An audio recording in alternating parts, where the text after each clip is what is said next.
It's time again to recap the latest news from the solar PV industry, compiled by the American Solar Energy Society.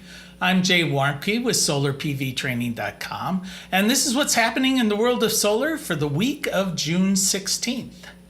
Well, U.S. companies just recently announced 11 new large-scale renewable energy projects. Now, this is a jump of about 37% on these announcements, up over April and March of this year.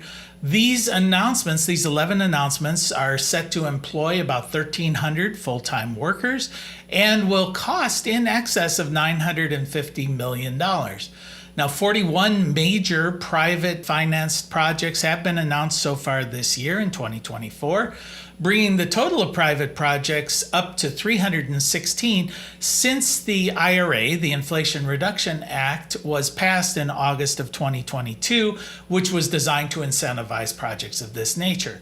Now, of these projects, interesting, on the political front, about 85% of them are located in GOP-controlled congressional districts, which is kind of interesting since every single Republican voted against this legislation. Solar panels are cheaper than they've ever been. Worldwide, the average wholesale price has dropped to about 11 cents per watt last week. Now, due to tariffs and other trade policies, module prices in the U.S. are about 3 times as expensive as they are in other parts of the globe, hitting an average wholesale price of around 31 cents per watt, according to Bloomberg NEF. Last month, the Biden administration announced that they were going to strengthen solar tariffs, allowing a 24-month pause on tariffs from panels from Cambodia, Vietnam, Malaysia, and Thailand to lapse, and also increasing tariffs on Chinese panels from 25% of their cost up to 50%. Now, a new solar risk assessment report finds that losses due to physical damage from extreme weather events may have been underestimated by as much as 300% using traditional methods for accounting for these losses. Climate change is resulting in the number of billion-dollar weather event losses to dramatically increase in recent years. In 2023 alone, there were $28 billion weather events in the U.S., 19 of which were just simply very severe thunderstorms. Well, in the solar industry, hail is still the number one cause of damage of these solar panels. Now, voltage collapse is another issue that solar operators have to deal with. And basically, panels work better. They produce more voltage when it's colder, less voltage when it's warm.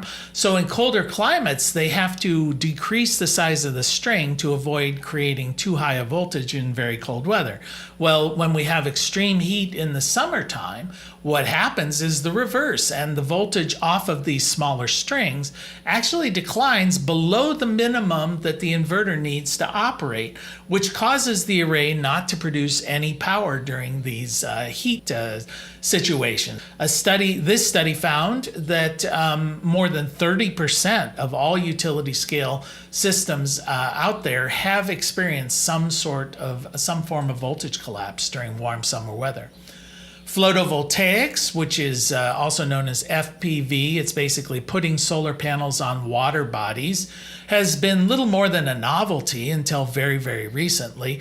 But a new study published recently in the journal Nature Water finds that a number of nations could meet a significant portion of their energy demands by putting solar just on water bodies. Now, the study limited this to these water bodies that are within 10 kilometers of population centers that do not either dry up or freeze for more than 6 months out of the year. Now, FPV has a number of advantages over land-based systems. For one thing, it doesn't use up land that could be used for other purposes. It also, the evaporation from the water is cooling on the panels. They'll produce a little bit more electricity. And covering those water bodies with these solar panels does reduce the amount of evaporation from these water bodies, and also minimizes some of the algae blooms that occur during warm weather. Study found that many countries, mainly in Africa, the Caribbean, South America, and Central Asia, could get as much as 40 to 70% of all of their power needs by locating solar panels on water bodies. And according to latest numbers by FERC, the Federal Energy Regulatory Commission, the renewable energy accounted for 99.2% of all of the new generating capacity in the United States in the first part of 2024. The installed utility scale solar now is in fourth place in generating sources at 8.56%. That's behind natural gas, which leads at 43.58%, coal at 15.7%, and wind at 11.77%. And that is the news from the solar industry for this week. We'll see you in 2 weeks.